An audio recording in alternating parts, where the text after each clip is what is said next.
everybody knew that, you know, Vince liked guys with big bodies and a lot of muscles, but he also, I mean, as time went on, I think, you know, he even changed a little bit. Now look at the 1, 2, 3 kid, you know, but yeah, but again, the way that whole thing was set up and the way that we did it, it helped make the kid for sure.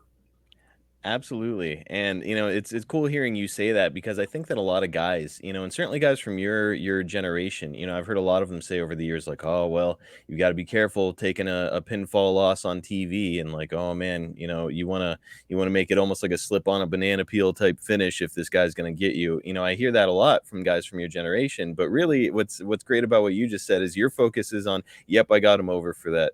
And Yeah, that's really kind of the art of being the heel, isn't it? yeah, it is, and again, because of the way that it was done, I mean, it didn't hurt me. It didn't take any heat off of me, you know, because of the way it was done. You know, the little confrontation with Razor, uh, you know, which would set up a future match, and then the way that, I mean, it's like it's obvious to everybody in the crowd that the kid is beat, and I'm I'm being a, like a jerk, right? Like, you'll see how easy this is, and then he hooks me, and yeah, you couldn't have done it any better. I mean, in terms of a pop. Even when it was laid out, I said, "This is going to be great. They are going to pop," and they did. They did, and it was a great setup for you and Razor because he was kinda like the culprit that Yeah, helped Kid get the win, so perfect setup for SummerSlam.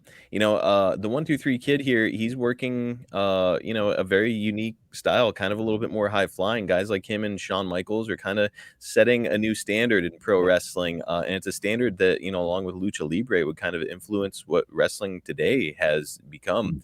mm. Um, at the time, what did you think of his work?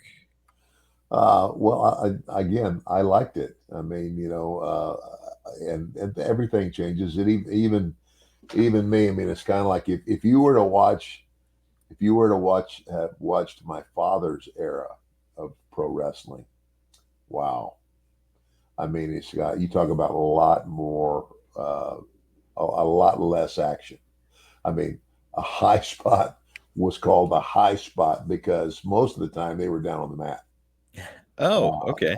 you didn't see nearly the number of high spots in the match, and like Dory Funk Senior and Iron Mike DiBiase. Um, and it's amazing that those two guys were able to hold the attention of a crowd for 3 hours and 20 minutes. Unbelievable. Yeah, yeah, it was unbelievable. But what made it believable was the way they worked it. And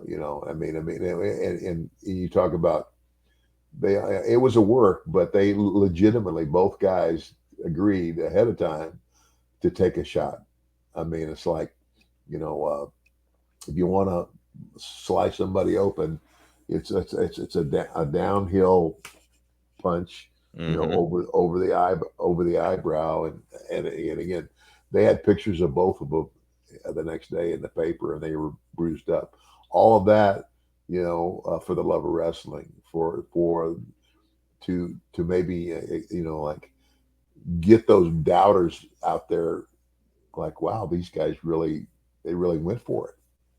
So anyway, And yes, the 1, 2, 3 Kid had a different style. However, it's yep, he was doing some really cool, phenomenal, interesting looking moves, but there was a lot of emphasis on selling from him, yeah, as the smaller baby face, and that's how you get sympathy, and then those moves that you do exactly. mean a lot more.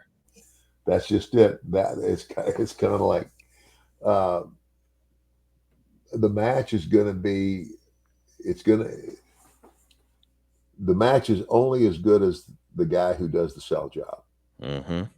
and how well he sells, how believably he sells. Because the sell job, you're selling yourself, you're being beat up, what have you, and it's like that's all setting up and building to that point in the match where he makes a comeback. And the less of a sell job you do, the less response you're going to get from the crowd on a comeback. Because if there's very little selling, then there's again, the comeback is only as good as a sell job. Put it that way. And he was always great at it. So was Shawn Michaels. Yeah, Ricky Morton was never a big guy, but he was a yeah, great seller. So it's, yeah, it shows those guys got over. absolutely.